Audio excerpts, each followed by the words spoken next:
বাংলাদেশের মানুষ কিন্তু বাংলাদেশের সশস্ত্র বাহিনীকে নিয়ে সবসময় গর্ববোধ করে। বাংলাদেশের সশস্ত্র বাহিনীকে বাংলাদেশের মানুষ স্বাধীনতা এবং সার্বভৌমত্বের প্রতীক হিসাবে বিবেচনা করে। বর্তমানে পৃথিবীতে আজকে থেকে 20 বছর, 25 বছর বা 30 বছর আগে যুদ্ধের ধরন যেমন ছিল, এখন যুদ্ধের ধরন পাল্টে গিয়েছে।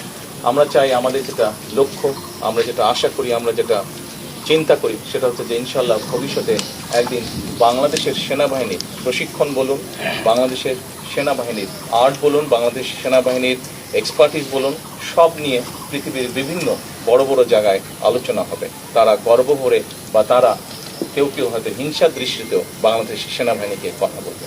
আমরা সেই দিনের অপেক্ষা করছি। সেনাবাহিনীর একটি মূল বিষয় হচ্ছে প্রশিক্ষণ, আরেকটি মূল বিষয় হচ্ছে চেইন অফ কমান্ড। এটি আমাদেরকে, কারণ ডিসিপ্লিন রক্ষা করতে হলে অবশ্যই চেইন অফ কমান্ড আমাদেরকে মানতে হবে। এই দুটোইকে যদি আমরা এক করতে পারি, তাহলেই একই সাথে টেকনোলজির যদি ইনপুট আমরা দিতে পারি, তাহলেই আমরা একটি শক্তিশালী সেনাবাহিনী গড়ে তুলতে সক্ষম হবো ইনশাআল্লাহ। সশস্ত্র বাহিনীকে আমরা ধীরে ধীরে পর্যায়ক্রমিকভাবে আমরা একটি শক্তিশালী বাহিনী হিসেবে করতে চাই।